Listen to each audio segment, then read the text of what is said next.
What's up, guys? Welcome back to another video. I am sorry that this video has been very delayed. It has been quite some time since I posted another video. I was gone all last week for DRL. I had no chance to film this video, let alone edit and get it out on the web, but now I'm back in Australia, here in the studio to shoot some more videos for you guys. So for today, it's gonna be nice, short, and concise. I have a really cool tip that I think you guys are really gonna love. The new Rage seems to be real steady go and hyper smooth at all those post-processing stabilization softwares because everybody wants really smooth video, and that's fair. Smooth video looks good. It looks better than jerky video. But getting smooth footage seems to be troublesome for some people. But I'm here to tell you that there's something that I've got built into Falco X, and I'm pretty sure Flight 1 and Betaflight also have modes which kind of emulate this, but not to the degree that I can do it in Falco X, and that would be RC smoothing. Now, using RC smoothing will add some delay to the stick feel and make it not feel as precise or tight or locked in, but what it will do is it will most definitely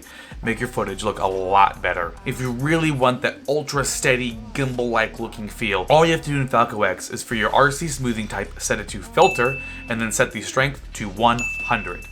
And that is going to give you an absolutely insane smooth flying quad. Now, in saying that, it is going to be really delayed, so make sure you try this like in an open field or someplace with not a lot of tight trees to fly around, because you're going to move that stick and it's going to react 6 seconds later. But you will not be able to do any jerky flying whatsoever. Now, if you don't care for the incredibly oversteady look of Real Steady or Hyper Smooth, you can go ahead and use that RC smoothing, set it to filter, and use something in the range between, say, 30 to 60. That's a pretty general working range of RC smoothing, and that's going to yield nice smooth footage without sacrificing a lot of the stick feel. But for those of you going for the ultra over smooth look in your footage, the first step is definitely set that smoothing type to filter and set it all the way up to 100. These go to 11.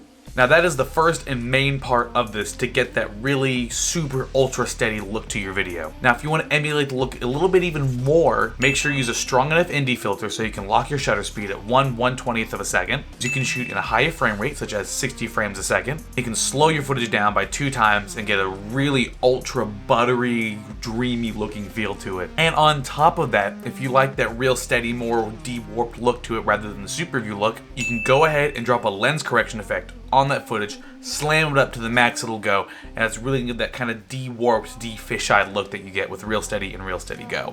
If you want that extra little bit of smoothness, make sure to turn sim mode off, run static anti-aliasing or static AA, and set that to ultra high, and now you'll have a quad which physically is impossible to fly jerky. It will be incredibly smooth no matter what you do. The latency will be pretty intense at this point, but that is what you sacrifice for going ahead and get the absolute smoothest flying quad and the most buttery footage you could ever imagine. It really does look like a faked, real steady kind of look to it once you add all these effects and all that stuff in the flight controller. It can really take the look of your footage up a whole nother level. So to show you guys a little back-to-back flying of what this effect looks like on and off, I have a little bit of flying in this compilation with just plain stock Falco X, and the other one with sim mode off, static anti-aliasing set to ultra high, RC smoothing set to filter all the way up to 100. Some of the footage is slowed down a bit in post, and that lens correction effect is added on just to top it off. Here's a little compilation. Let me know in the comments below if you guys like the really cool looking super smooth effect. Make sure to smash that like button if you found this video helpful. Let's go ahead,